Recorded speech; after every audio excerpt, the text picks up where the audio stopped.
nabangga ako habang nagmamaneho.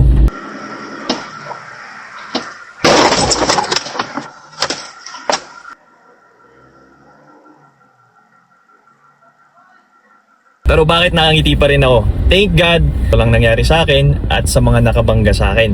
Well, yung mga sasakyan na dali, medyo malala. Pero like I said, kumpleto pa rin tayo. Daming nangyari sa atin last week. Kaya ngayon tayo babawi. Let go ko na yung final collection ko ng Naruto cards. Nabalitaan naman siguro natin yung nangyari sa atin dito sa Cordillera. Dito sa Baguio, Benguet, sa Atok. And may mga lugar pa na hindi nabalita. Pero yung mga pamilyang yon naapektuhan din dito sa tuloy-tuloy na pagulan sa nakaraang bagyo at kailangan nila ng tulong. Mag-set up sana tayo ng donation drive and all that.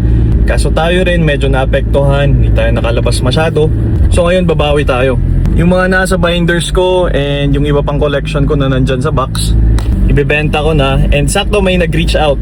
Nag-DM siya sa akin through Messenger, I think 2 days ago. Sabi niya, bro, binibenta mo na ba yung mga collection mo? I replied, yes. Itong buyer natin, galing pa siya ng Manila. Ngayon, imimit na natin siya dun sa SM.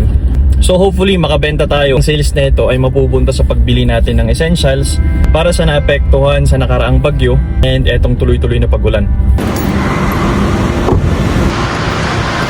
Okay, quick check lang tayo kung nadala ba natin lahat ng kailangan. Ang ating storage box, 2, and bale 3. And of course, yung pinaka-main na ibebenta natin, 20th anniversary na New Year edition. Andito na yung buyer natin, bumiyahe pa yan galing Cubao. Habang nilalatag ko tong pagpipilian niya, iniisip ko na sana bilhin na niya lahat to. Ayun, goodbye na sa family ni Naruto at Sasuke.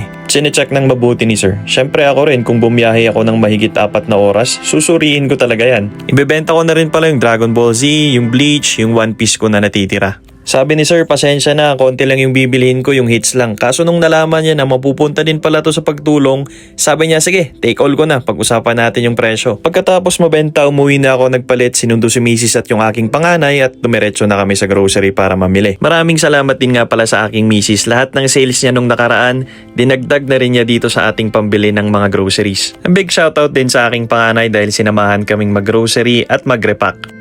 Ang konting tulong na to ay hindi naman life-changing, pero umaasa kami na kahit papaano ay makatulong itong pantawid sa mga susunod na araw habang sila ay unti-unting bumabangon at nagsisimulang makabawi. We are not trying to be heroes, pero alam kasi namin yung feeling kung paano magumpisa ulit galing sa baba. Maraming salamat kay Ma'am Jenny at sa Diwang Elementary School sa pag-receive at pag-distribute ng mga goods na dala natin.